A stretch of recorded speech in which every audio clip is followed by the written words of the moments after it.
No, may the force be with you, you saucy minxes. Hello, welcome to Nerdist Book Club. We are live not only on the Nerdist, but the Geek and Sundry YouTube, as well as Geek and Sundry's Twitch. We are making sure everyone gets their weekly dose of book chat. And I've got some legends with me who's going to chat about Bloodline. This is the last week that we're actually going to cover this book. Joining me is Hector Navarro and Rachel Heine. That's her name. Did you forget my name? We've been doing this. I was about to say, and Maude, that's me. Oh, yes. You know what? I should be better as a host. I've been doing this for far too long to have any kind of up that I'm not update that script. On We this drink one. wine. We do drink wine. I'm gonna do one for the after show to celebrate, but I'm just gonna have a little coffee. You know, we were talking all about space, so I got some. Very nice. Oh, Very nice. Calf. Got some calf. Then we'll go into the fuel rocket engine, lovely stuff that we got there. As we said, this is the last week covering Star Wars Bloodline by Claudia Gray. This book follows Leia as she navigates the politics and espionage of the New Republic Senate, and it happens 6 years before the events of Star Wars The Force Awakens, which is really cool. So obviously we are covering the fallout of from Ransom Casterfo's big revelation, the fact that he is basically a puppet in this scenario, and that, you know, with the right information to the right person can cause the biggest collapse, and that is what's happened. So the revelation being Leia's birth father, being Darth Vader. That's so bad. I don't know why I even tried to start doing that. Hector, can you do one? A good one? Do a what? A Darth Vader? Darth Vader. Yeah, I just went, I am your. Yeah, I could do it. Like Cookie Monster. I could do a Darth Vader. Will I ever see you again? Anakin, get out of here. Dare you? They're different. Anakin came back. Anakin is our father, Leia. From my point of view, the Jedi are evil. I can do that. I can do him. Oh man. I've only got the. If you only knew the power of the dark side of the Force. I love the James Earl Jones line was like, I want them found, I want them alive. That line is so good. Yeah. Oh, love you that. hear the theater in his voice in that one. Yeah, it's great. I want them alive. Yeah. Oh, love that part. I guess let's check in, guys. This is the last part. I read ahead, so I've been sitting on this knowledge for a little while now. Yeah. You also accidentally. Yeah, you did. Spoiled not one. Yep. But two. Yep. Reveal. We knew that something was up with Greer. I did accidentally slip with what it was. Yep, you did. I know. It was Miss Necromancer. I was like, how did I miss that? He got there yet. And I was like, damn it. And I didn't even put together, as it was happening, I was like, oh God, what is wrong with my reading comprehension? I didn't even think she's lying to us. And she did read ahead. She being you, Maude. Right. What was the second thing that I accidentally spoiled? I was Casterfo's like apology. Oh, because that was actually one chapter after. So I remember you saying, we haven't gotten there yet, but that was the chapter I read over. So great. That makes sense. Guys, if your stream is skipping out, also just press the refresh button on that one and keep it locked and loaded. That was my bad. But what did you guys think? Was it somewhat of a cliffhanger with that revelation going into the last portion of the book? The overall thoughts? Hector? I thought that it wrapped up really, really, really nicely. I didn't get a cameo from my boy Poe. I didn't get that, but Snap Wexley was there. Han Solo showed up. Hans showed up for a great sort of just the way that Claudia Gray used Han Solo as a character in this story. I was like, this is a pitch perfect usage of Han for this. And even just the way, so a couple major things happened for me if we're talking about sort of the wrap up. The fate of Ransom was, I think, really, really well done and very appropriate, and it bummed me out. And I thought, this is a great, elegant way to solve this problem that you always have to solve with a book or a comic book set in between movies. Well, wait, how come that character never showed up in the movie? You have to like solve that, same thing with like Rogue One, like, hey, none of these characters are in New Hope. They all die, like that sort of thing. And I think that the fate of Ransom is his usage in the story, I was like, that makes really, really perfect sense. And it worked for his character, and it had a great message, and it was sad, and it was Star Wars, and I dug it.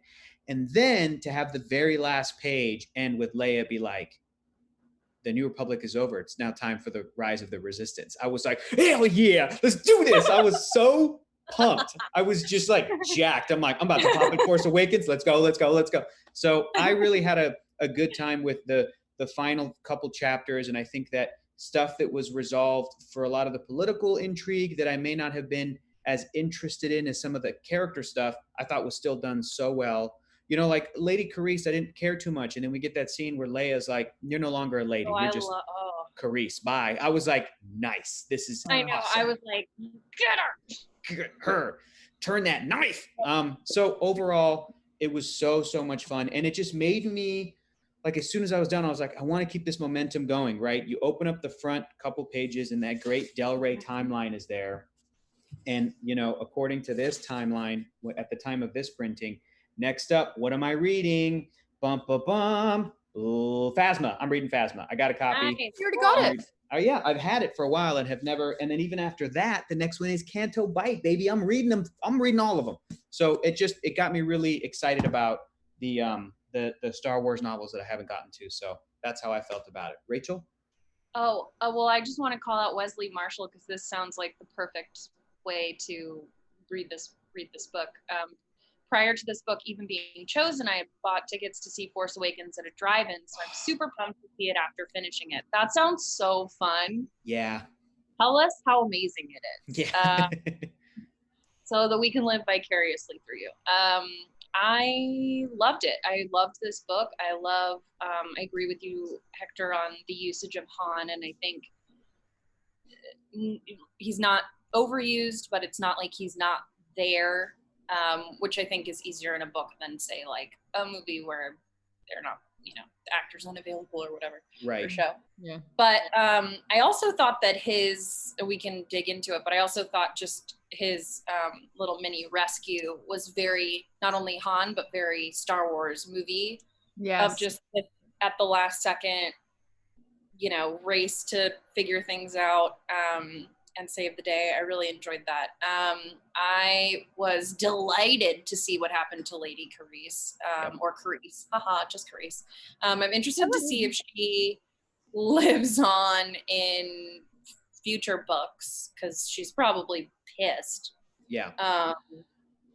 And there is, you know, the whole the Maxine Warriors plot didn't necessarily work out, but there's still a whole bunch of these baddies who are going to be the First Order. And I really loved the character beats as well, that I felt, the whole time I wasn't sure if I trusted Casterfo, or wasn't sure if he was going to like flip or just be so in his own head. I trusted their connection. I trusted the connection that they were having. But I still think that you can have that and still have a character make, knocked my table, the wrong choice. But I was just really sad to see what happened to him, and the cruel irony, which he points out as well, I thought was a really like great twist of the knife. There were actually quite a few layered twists in this, like because it did have that sort of suspense, that, you know, that mystery kind of vibe where, you know, something's going to happen. We already know the ending because of where this is placed in the timeline, and it's how we get there that was really fascinating. So having an introduction of all of these characters, whether it's Casterfo, whether it's Hadrassian, whether it's Lady Carice, and wondering who, what, where. Oh, and also Rin River. Yeah, you just Rin Riven die. Thank you, Rin Riven. Rin every time. And I kind of like trying to put the pieces together and like trying to, everything that they said, what's a separate meaning that could be misinterpreted or interpreted in a different way.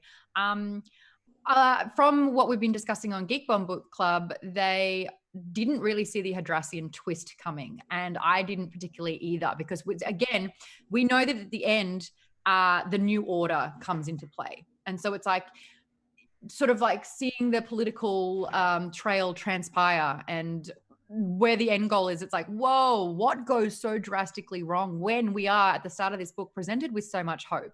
You know, the worst problem was they're trying to get a tyrannical sort of like scope here, but they're trying to put the best person in that position. To go from that to this catastrophic twist, you know, and they did a really good job space Nazis. They're secret space Nazis who want to make the Empire great again, and they're just waiting for their chance. So that's the biggest thing that I got from Star Wars. It was the amount of parallels, but what I also really appreciated was two sides of an argument where they both sort of make sense. And I've been hearing more and more about the political climate currently and why it's in such disarray. And a lot of my friends, a lot of them not American, living here, are noticing this discourse where the left is becoming more left and the right is becoming more right. And this divide is growing. And it's because, and this is what I'm hearing and this is what people are telling me, we're not listening. And I think that arguments and misunderstandings and problems like this really come from both parties not listening to the other, because both fundamentally think that they're right in a way. One, to me, is a dangerous version of right, which I believe is wrong. But that's why we have this problem. Yeah, I think in terms of the book, the road to hell is paved with good intentions. But I think in terms of more real life stuff, there's also there's just an entire group that hates people for who they are, and that I think has created that rift. And then you have sort of fractioning in that where people aren't necessarily listening to each other. Yes. But yeah, I think you've got Casterfo and Leia, who are really good people that don't have that sort of ingrained bigotry, that really kind of are fighting for what they truly believe is best in a pure sort of like way. And I really like these conversations that they're both having because they're intelligent people that jump to assumptions. And as we all know, if you assume, you make an ass out of you and me. And this is what we're seeing happen here. And I want to kind of move into the next part, which is because Durfo's just announced Leia's truth, and then they have a conversation, and she is raging. She's so furious. And then he gets immediately on the defense because he's getting sort of like the offensive nature of Leia and trying to understand each other while all this rage is coming out. And I thought that was really, really well written because it's very like, I don't know. I feel like when you're talking emotions here, like Claudia does a really great job of capturing those emotions and those genuine sort of reactions of what's going on, even though it's in a fantastical space opera kind of setting. But I want to talk about that with you guys, especially, do you see both sides of the argument that they are having? So I think a lot of it's coming from a place of hurt. They both had sort of preconceived notions about not just each other, but the other side. And they learned to get past that, and they opened up to each other, and they both have a lot of hurt and pain in their history and have a hard time, it seems like, opening up to new people. I mean, it's hard as an adult to open up to new people at all in general. It's like, I don't know you. I have my one friend. It's my cat. No. But I think it comes from a place of he's hurt that she didn't tell him and jumps to the conclusion that there's some nefarious reason why. Even though if you think about it logically, which he can't because he's upset, and is just blowing past that. But if you think about it, you're like, well, she's on the populist side. She doesn't even want anyone to have this kind of a role, you dummy. But then on the other end, but that assumption though of if you're willing to lie about that, when our walls have come I understand that assumption to you 100%. Yeah, it's like, you know, you knew my pain, and that was a huge. But they don't know each other that well still, and like, when was the right time for her to say, "Oh, remember the Empire and Darth Vader, who you told me about, destroyed your family and your childhood?" I haven't told anyone for 25 years. No one, like 3 people in the world know. Yeah, she just didn't. And then on her end, she's upset because she wishes he had come to her first. And I totally understand that I'm too. more on Team Leia in this side of things. Oh yeah, 100%. Like, be angry, feel He could betrayed. have at least talked to her before, throwing her to the wolves of the Senate. Like that's he's letting himself get manipulated, which is what we were concerned about him potentially doing down the line. Like if he hadn't met Leia, who knows where his path might have led, because he was so easily manipulated. And they had big plans for him in the New Order. Yeah. And if that had gone without their whole plan had gone without a hitch, he would have been Hux. Yeah.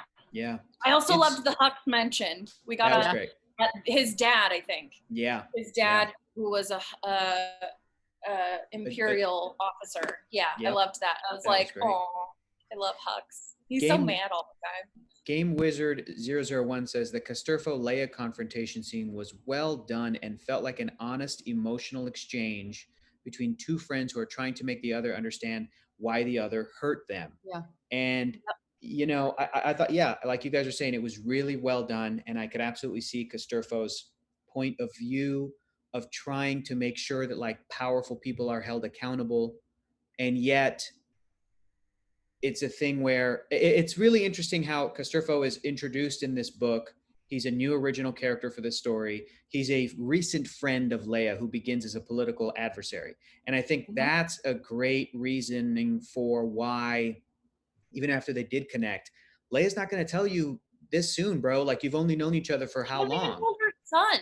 Yeah. Right. Versus, absolutely. Versus, like, I think that there's a version of this, there's a version of Leia Organa as this character who did tell her son earlier, who did tell her close friends in the Senate, and who maybe even revealed this publicly in a way where she could have sort of controlled the narrative.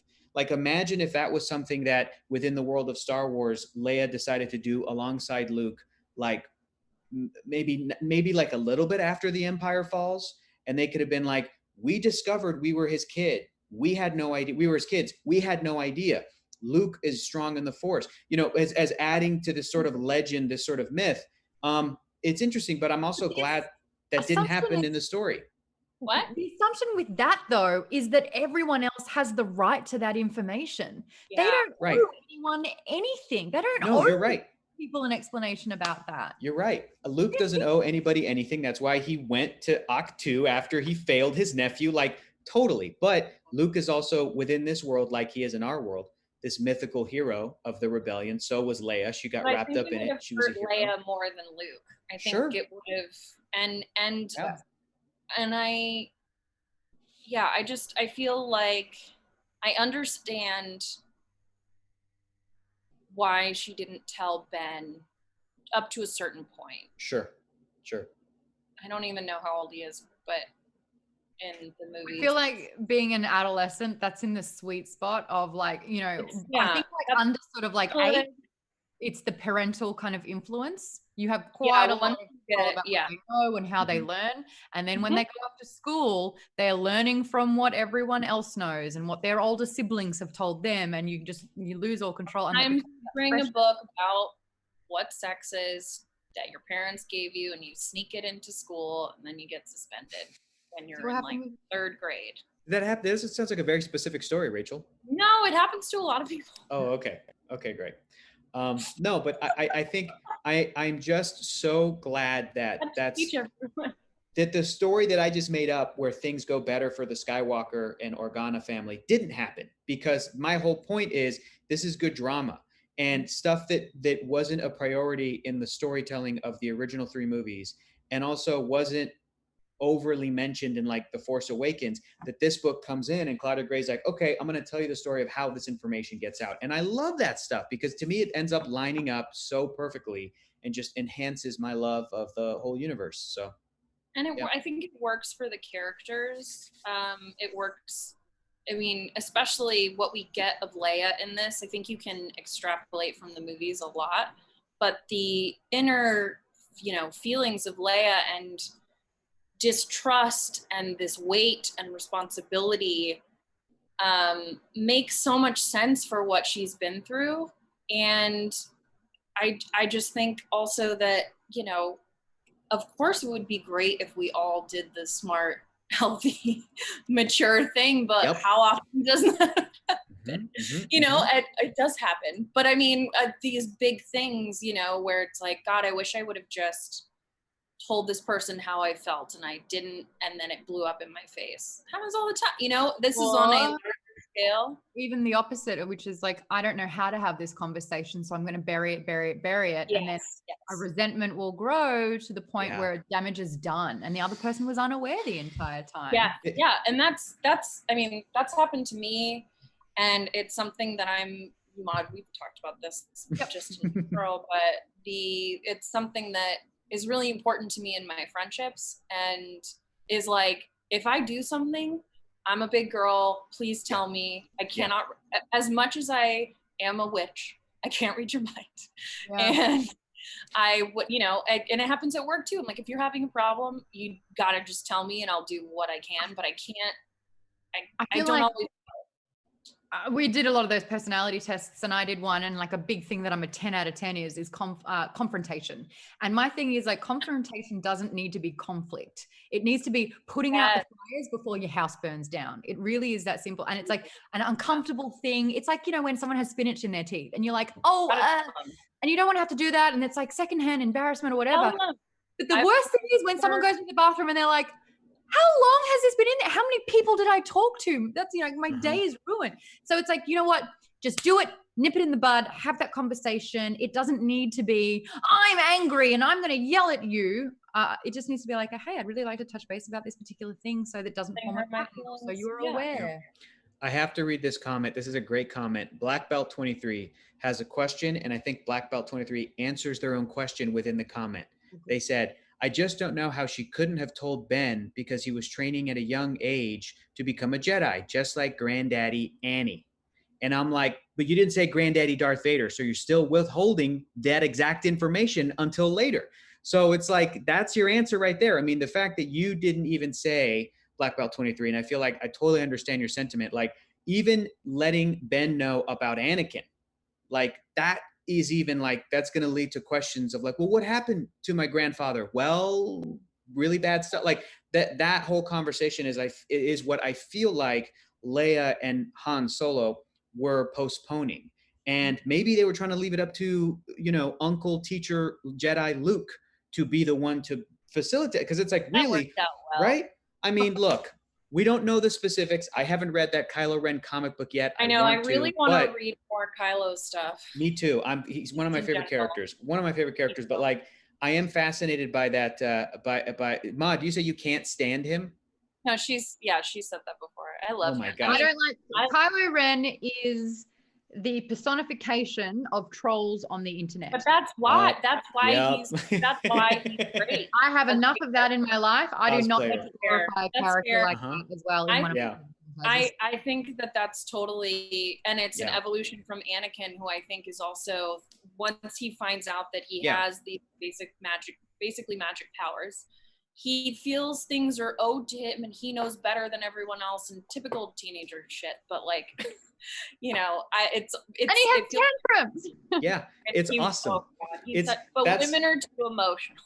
That's why I love that character. I mean, I want to talk about Kylo for a second. I love the character because I'm not somebody who like ships him and Rey. I'm like, no, I think that's a terrible idea. But I didn't want it to actually happen. Sure. Like that. Oh, there's a chemistry there. I'm not denying that for sure. But everything Maude said. She didn't have chemistry with Kylo. She had chemistry with Ben. Sure. And everything that Maude said is correct. When I first saw Force Awakens, I remember they did Ben so dirty. I think it was fine. I remember being so intrigued and terrified by this new character, Kylo Ren.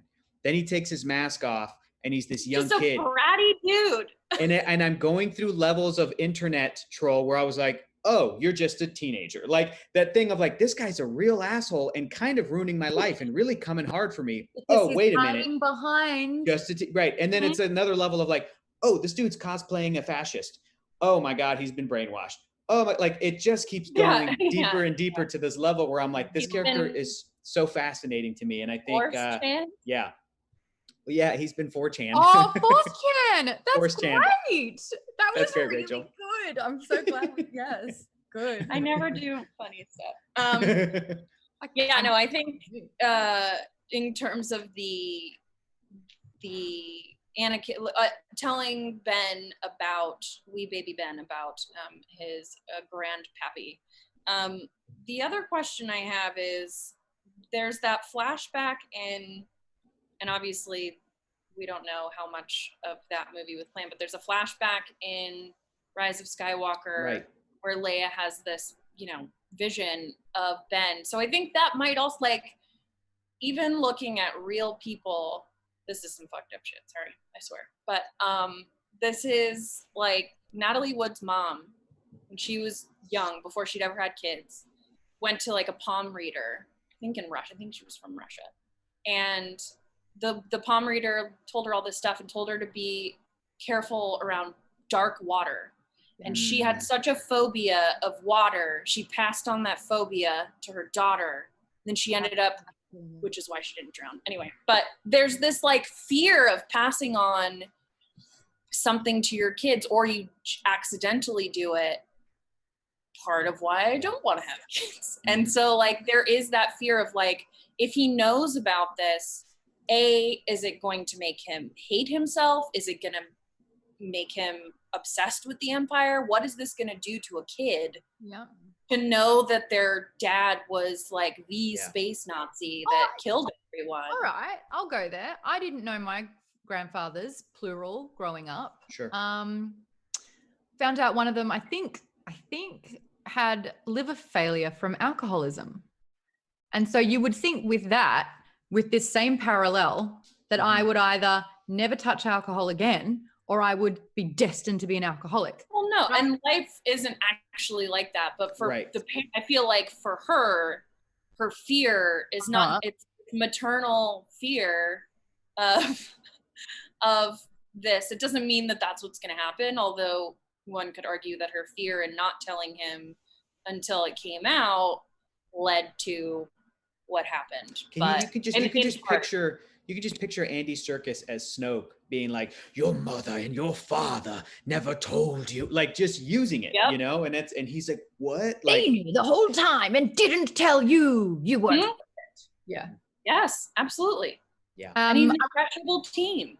We've got quite a lot to move through still, and I want to go back to the next part, which is the PD, the post divulging of Leia's secret. And that is the relationship where they've actually understood each other, where even though they've yelled at each other, they've understood each other. And the next thing is that Leia, my God, I love this woman, how she goes, my life is crumbling. My life is falling apart around me, but there is a political kind of like secret base where they are going to start a war.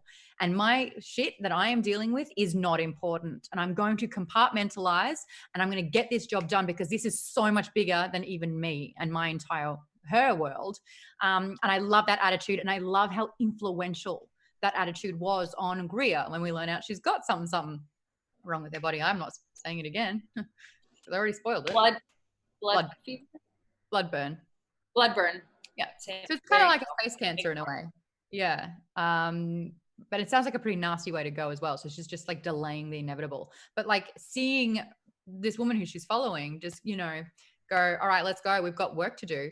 And then of course I really like that the plot sort of device there where Costofo, the way that they've arranged it all was based on trust. And they had this plan in effect where she would put in her leave. And then once it was approved, he would then put in his leave. But because she was outed and she's still trying to go, he could jeopardize the whole plan. And he is untouchable. Like there's nothing on him.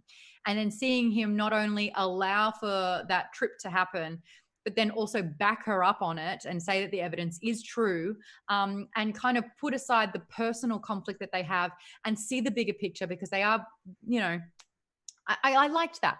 But I kind of wanted to talk about the PD relationship, post-divulge relationship between Costofo and Leia, because there was also this heartbreaking moment where Leia keeps wanting to reach out to him and missing him as a friend. And at the same time, she kind of clearly said, our friendship's done. Like we can never be friends again. Like you have completely violated what it means to be my friend and we can't like sorry doesn't cut it in this way, Mhm. but they are still respecting each other. Yeah. Yeah, Yeah, I think. Go ahead. Oh, go ahead, Rachel. No. Oh, you two No, are I just insist. respecting each Nope. other. No, please, after you. Mm-mm. I must insist. I can do this all day, please. I have 3 brothers. Okay, great. You will win. Rachel, go. I only have one sister. No, I'll go. No, I'll go. I think it's best summed up by the end moment. We can skip to the end for a second, where Castorfo's being led away and Leia goes to talk to him, just to be like, I'll figure something out. And he's like, in his Tom Hiddleston voice, no, you can't, you won't, it's impossible, and it's all my fault, and I'm sorry that I betrayed your friendship, and all that other stuff. Because there's a line in there where we get to feel what Leia's feeling, and it says, and in that instant, everything went away, and they were back to being the friends that they were. And I think that's such a great summation of like what it is to really connect with a person and have this friendship. And if something like that endangers the relationship, that when something even bigger than that, something life or death happens, a lot of the times people can go, you know what, water under the bridge, like I'm sorry, no, I'm sorry, no, I'm sorry. So I felt that that was a really great and meaningful and kind of like mature take on a friendship in the world of Star Wars, which normally Star Wars has very simplistic sort of, examples of like friendships. You know what I mean? Like a lot of the times it tends to just be very kid movie, easy to understand. Good, bad, friend, not friend. So I really love that summation at the end with Leia. And I think that to go back to that question of like, when she decides to still go on the mission, when she's dealing with all this stuff, people in the chat were like, is she doing that? Is she focusing on work to distract her from her personal problems that she has yet to like figure out? I happen to think that Leia really is a very selfless hero person, that I really do believe her when she goes, nope, what I'm going through is not a big deal. I'll figure it out. What's more important is this Amaxine army. Like she goes and figures that out. I really think it's because she does believe the most important thing is to try to avoid a potential war, because we just did this. We know that as well because she was willing to sacrifice her life just to get the evidence off the planet. Yep. Like she goes, you know what? If that's what has to happen, that's what has to happen. Even if I'm a princess, even if I was a senator, I'm the only one that can get in and do it, and that is the duty, really. You're the most important person of this mission, C-3PO. Oh my, yes, yeah. Like that was awesome. That was great. I love that. Great. I think. Oh, go ahead.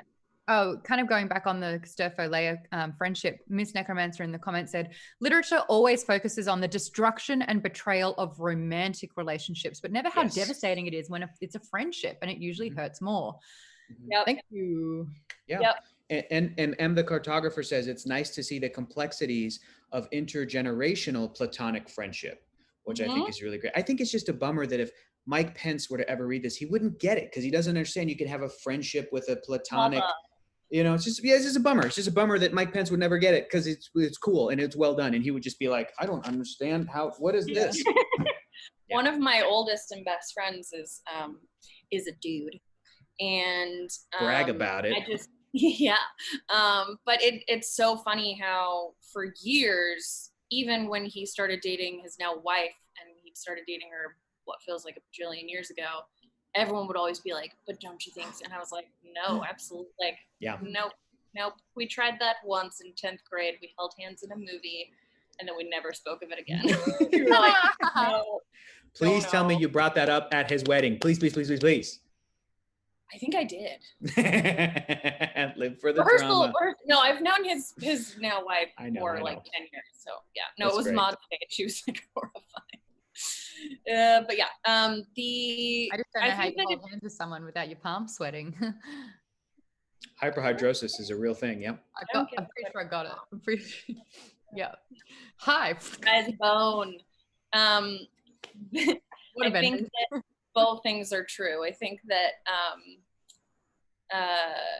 Leia is a selfless person and would do all of these things and is going to do them.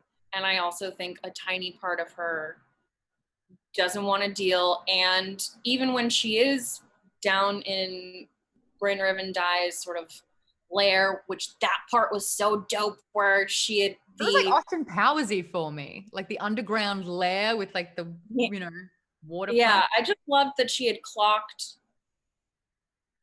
what was supporting basically this underwater structure, and like used a very Star Wars thing. It's also an impossible shot. Yeah. Cool. But also that it's that she's able to see that, and that she's so observant when she's, you know, just in this terrible situation. Very but she observant. does have a thought. Very observant when she pretends to be this older woman, like, oh, I'm sorry, I went to the bathroom. Oh, I'm looking for the bathroom. And she looks and she's like, okay, they got 60 ships, maybe 80. Yeah. Like she just instantly with one look was like, oh, okay. She's general down the line. I mean, she's so smart and thinks so quickly on her feet. And I really loved seeing that element to her. But also she has a moment where she thinks like, I could maybe go back right now. I've got enough. Do I really need to do this where I might die? I think I've got enough to like do it. And she just keeps going. And I think part of that is she's been missing this as well. It's not that she wants there to be, you know, a war, but she misses being out and about with Han. She misses having her own life and all of those kinds of things. But when she finds out that this is happening, you know, she could easily like tell whoever the next populous person is and be like, here, I'm tired. Here's this problem. I'll help how I can. But instead she's like, hey, Akbar. I was so excited. What I thought was what I thought was a little bit interesting, when Leia obviously hands in like her, well, not resignation, but you know, she obviously takes her name out of the ballot. Withdraws. The fact that Tylin goes in and Leia's like, great, he's an ally. This is great. He's going to be in that position. But the fact like how he was going to lead was very interesting as well. He wanted to make that form of leadership redundant, where it's like, all right, well, you put me in this position of power and I'm going to make sure nothing happens. So you see that this form of democracy is ineffective. And I felt that sense of with Leia, where it was like such a loss. It's like, you're in a position to make real change. But then I realized that Leia was actually advocating for the very thing that Casterfo wanted. And that's what they had their disagreement over at the start. So that was awesome. Yeah, that's super interesting. And I think it's also about framework, where Casterfo, you know, his idea is still based off of the Empire, which I think is a different beast than like a Senate majority leader, which we've also seen how that can go seriously wrong. But I think her thinking was like, if this is going to happen, hopefully it's someone like me or like Tylin who will, you know, do their best and be good. But absolute power also corrupts. Not that this is completely absolute, but like it's a very slippery slope, and there isn't a right answer, because all governments have their issues. All government styles have problems, or we would have figured it out by now. And that was actually really quite heartbreaking for Casterfo to realize that. I think like once he realized that he was basically betrayed by his own party, he's like, I've been fighting for the centrists, not even realizing that like he was a puppet and a pawn in this particular game. And yeah, everything that he was working towards, he was so sort of blinded. You know, we call it that Ned Stark sort of mentality, where it's like you're only seeing a path of good, but you're actually not seeing all the other things that keep you alive. Like the really important stuff. And that's because when you believe in the best, Hector, it looks like you're about to burst into tears. Yeah. Oh, it was just distracted. I looked at my action figures. I'm sorry. I do it all the time. I'm so sorry. That's the most Hector thing ever. Soon you'll get to show them off. But I think more like the betrayals that we find is because people believe the best in others, and that's taken advantage of all the time. It is, yeah. And it's hard to find that balance of not being so trusting that you get taken advantage of, and not being so closed off or hard that you miss good things. Yeah. I also think that there's an issue with, I mean, the evil in Star Wars and in real life is not comparable to what I'm about to say. But I also think there's a problem with such idealist thinking that are that have no path forward, that don't and I think that's something that you see in the book. You definitely see it now, where it's like, yeah, I'm not always stoked on every person that is in charge of everything, but our alternative is the Empire. So like, maybe we work this way and do what we can. It takes time, you know. And I think there's something to be said about Leia's experience, not just in the Senate, but in the war, but also, and that she's held on to that hope for so long. Even as she's frustrated with the Senate, she still wants to believe in the goodness and wants to believe the good in people. And I think it's a hard balance to strike of, yes, these things are bad and we need to fix them. But if we don't work with anyone or do anything, then we get this, and this is way worse. You'll know what I'm saying. Mm-hmm. Gotcha. Vote. Everyone vote. Register to vote. Please do, because I can't. And like, transparency, if someone else has another 4 years, I probably will never be able to get a green card. So keep Maude in the country. Please. There's a slogan. Yeah. There's a slogan. There's a slogan. I love it. Let's make bumper stickers. There is. We were talking about pacing of the book before, and I really like that as well, where it's like emotional conversation and discussion of like, you know, consequence of actions that are happening, and then full blown action. Little nods to the movies as well, where, you know, they're sent off. This is Joff and Greer are sent off to get their disguises, and he's like, do you remember when Leia was telling us about when they were on Tatooine and how she had to rescue Han? I'm going to do that same outfit. Like, I'm going to completely copy it. And so like in the audiobook, they did the voice for it. So that was like, oh, great. Yeah, that kind of stuff was really, really cool. But I love that homage. I love that it wasn't like completely only focusing on the OT, but it was just like such good little droplets, like in and out. Big fan of all of that. But then the Maxine bases. So one of the big things that they've realized on the mission to Cybensko is that they are transporting basically explosives, a large amount of explosives. And so obviously this army is happening in the base. I guess for you, do you think that when it all got blown up, was that, because we already know how this ends, but did we ever see the repercussion of losing all of that material and army and like that entire base? Like, did that even put a blip in their overall sort of numbers? It didn't really, did it? Because it felt like such a win, but then you're like, well, wait a second. Yeah, I mean, they were saying that too, that, you know, they lost the evidence that probably would have led to capturing more people and what they were actually doing by accidentally blowing it up. Which was also very Star Wars.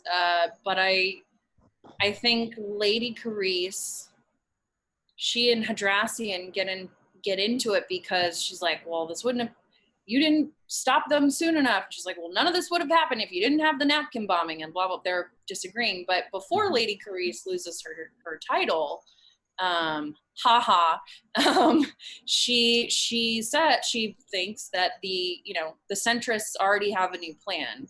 I don't know about their like stock, but I would imagine, as Leia did, that they had multiple bases like that in case something happened. And even Leia was the one to say, like, do you really think that this is the only one? We stumbled upon this by accident.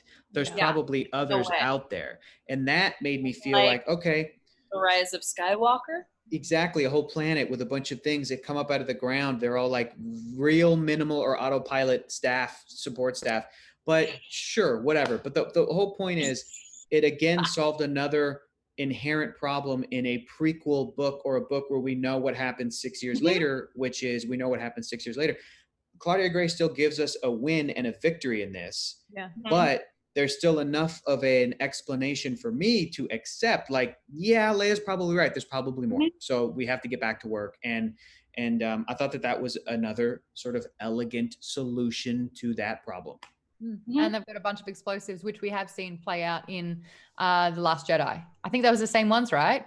Oh, those bombers? I think so, maybe. Is that the they're like, explosives? we got a bunch of bombers.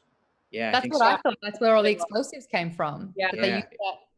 Yeah, So and cool. was it Rose Tico's sister sacrificed herself? Paige Tico. Yeah. That's it. Getting on that page. I want to move on to one of the twists that happened in the book, The Aftermath. Obviously, Hadrassian and just Carice, were having big disputes there. They obviously have different mindsets.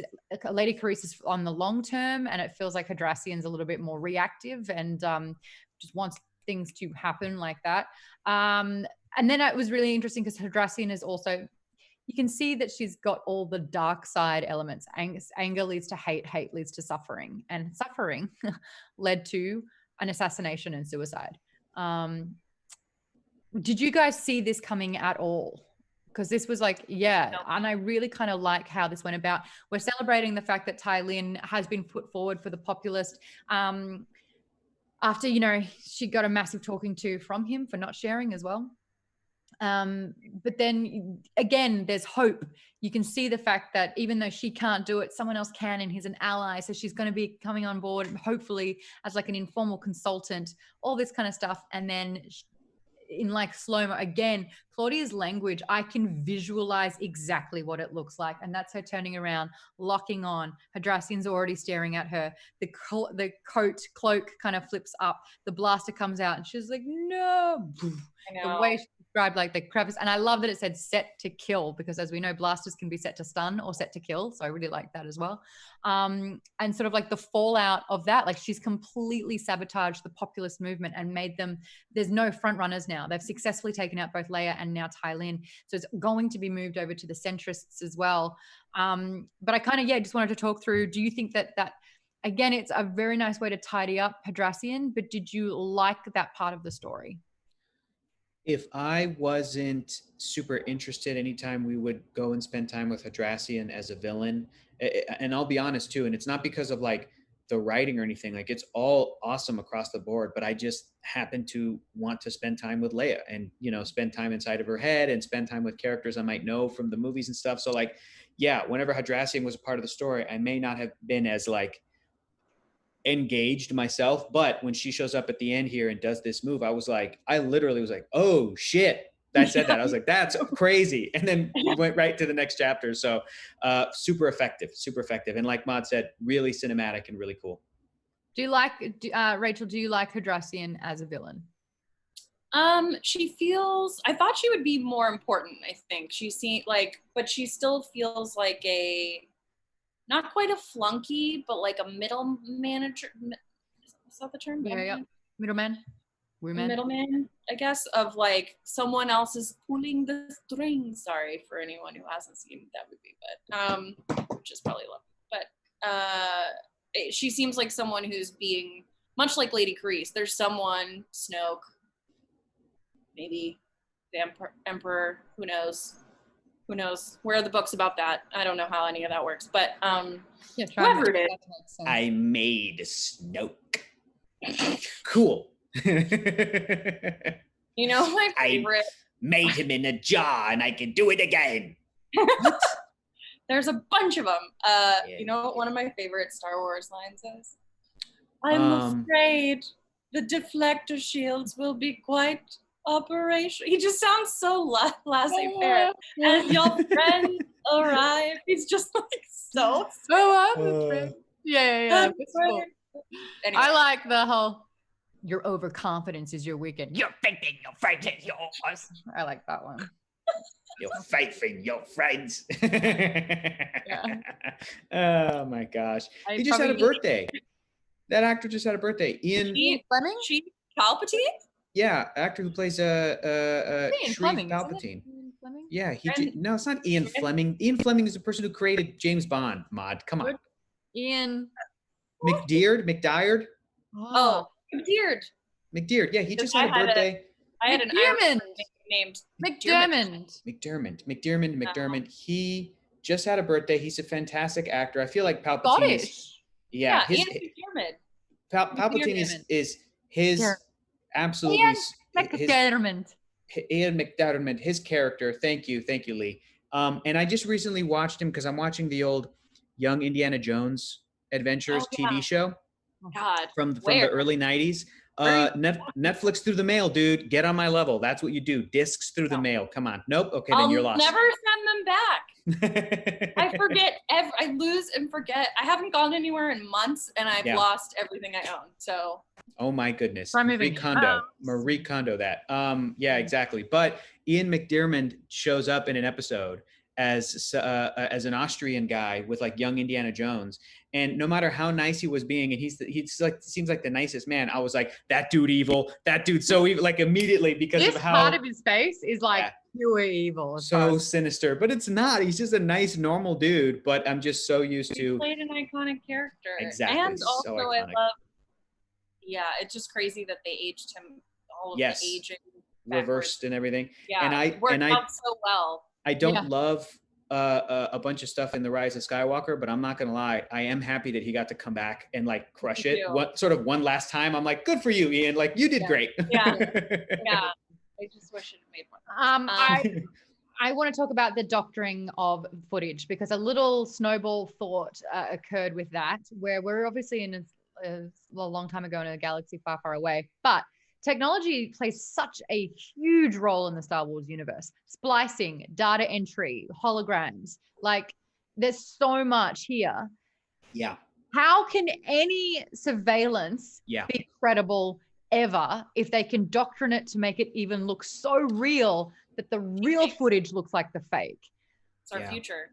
That's the one sort of thing about this. Well, I mean, look, if it's very easy to do this with this sort of all ages fantasy, space fantasy franchise. You can look at all the old movies and go, wait, why didn't R2-D2 just tell Luke that his, like those kinds of things where if you think too much about it, you go, wait a minute.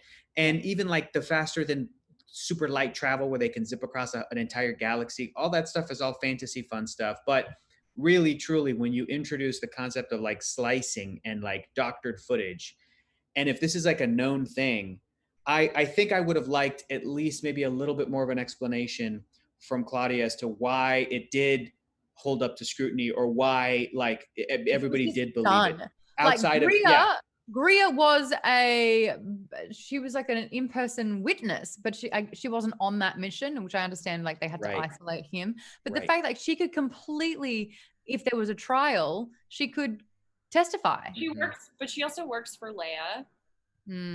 That is bought a lot of credibility. And also what's just not only the irony of, you know, Leia could have spoken for him had he not torched her reputation, but also that he just got the death penalty on his planet reinstated. That was just beautiful. So effed up. But like well done effed up. I felt that to be really quite devastating. I felt so bad because he's not a bad dude. And it's like, maybe he can escape. Apparently that's what happens. Someone looked into it. What? In a future book? I didn't spoil. Did I? No, it's fine. No, it makes me want to read it. Was it in a book or a comic? But that's what is it? We were talking about tying up loose ends as well. And it's like, we haven't seen Costefo in anything. Obviously, he's like, you know, been sentenced to death and that takes care of that. And then we did a little digging around like the Wikipedia. And apparently someone goes back to rescue him. Yeah, that's it. I don't need to know more. There's a rescue and retrieval mission. Where can I read that? Resistance Reborn. I would love to learn more about that. Wait, really? Mm-hmm. Resistance Reborn? It says in Wikipedia, it says that he's in Bloodline and Resistance Reborn. That's the book with Poe Dameron on the cover, right? The one that's before Rise of Skywalker. Oh, I'm going to read that. Cool. Okay, good. Oh, yeah. Oh, interesting. Okay, I have to look at the whole list of timelines so I can get going on my next one. The fact that he has been in this, like, she's just taken care of it. Like there's no wiggle room. It's an airtight, flawless way to, you know, put him in the line of fire and Get rid of him, basically. But it shows sort of like Carissa's strengths. She is a master manipulator. She understands the system. She knows what to tweak. She knows how to not get her hands dirty in this entire operation and to change her persona so that people don't even think it's her anyway. There is a moment, though, when she's talking. It happened when she was trying to drag Luke's name in the Senate big meeting, whatever. And she does it again as well. And I think it's because of the voice actress who's putting on Lady Carissa's very nice, proper voice. But a couple of the lines of dialogue, I was like, oh my God, guys, we're getting a Dolores Umbridge again.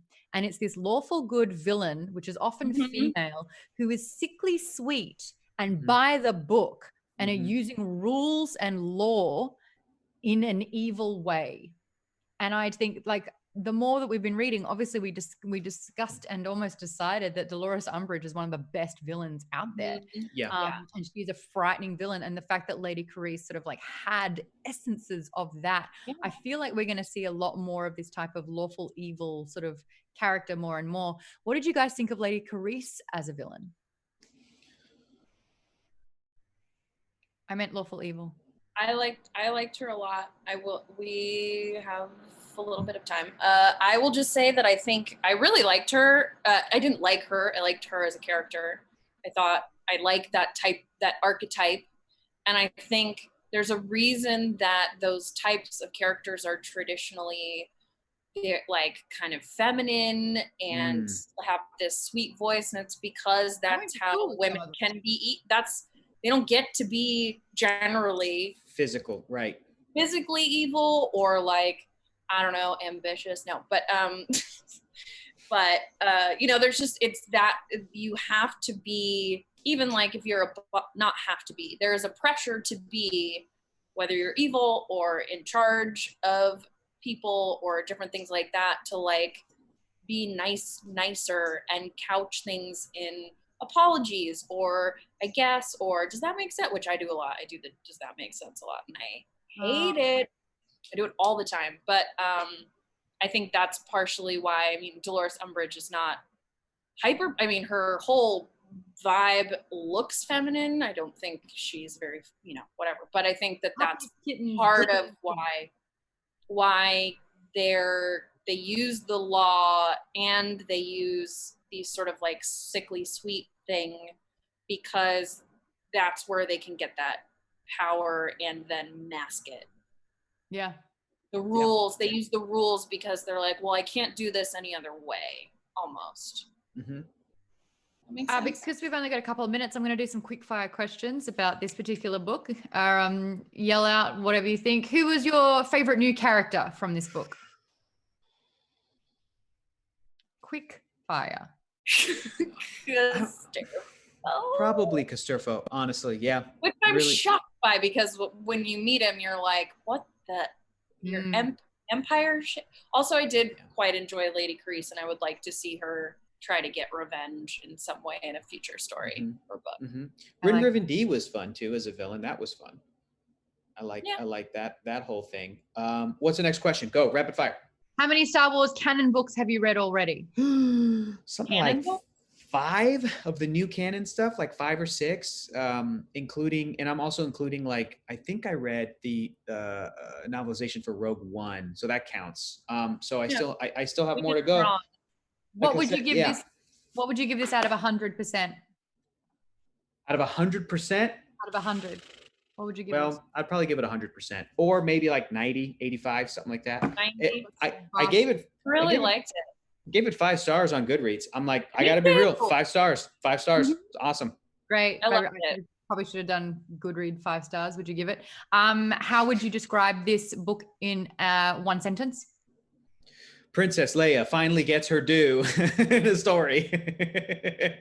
Yep. What book are we reading next month? Is this another rapid fire question? Just seeing who's on it. Yeah. Do you want to tell us about it, Rach? Yes. God, do I? No. I'm really excited though, because I'm very excited for the show adaptation, which premieres this weekend. So timing is perfect. Our next book is Lovecraft Country by Matt Ruff. It is a novel from 2016 that explores sort of this explores Lovecraft through the lens of Jim Crow America, which sounds bonkers, especially because Lovecraft was super racist. So it's an interesting parallel, and Jordan Peele produced this new show. I'm very excited to watch it, and we also have some homework. I don't know. We sure do. Your homework is to read chapters 1 to 5. Stop when you reach the section Dreams of the Witch House. And guys, if you're only just joining this one, we've got previous episodes that are all available on Nerdist's Book Club on their YouTube page and Geek and Sundry's YouTube page. And I'm pretty sure you can catch the VODs on Geek and Sundry's Twitch as well. Like and subscribe on all of those so you don't miss out at all. We got to scoot though, because right after this, we are heading over to the after show. Usually we're on Geekbomb's Discord, where we have a really kind of intimate, fun Q&A with you guys all on a call. This time around though, I've actually made a few calls. Lady Carice over here. Wait.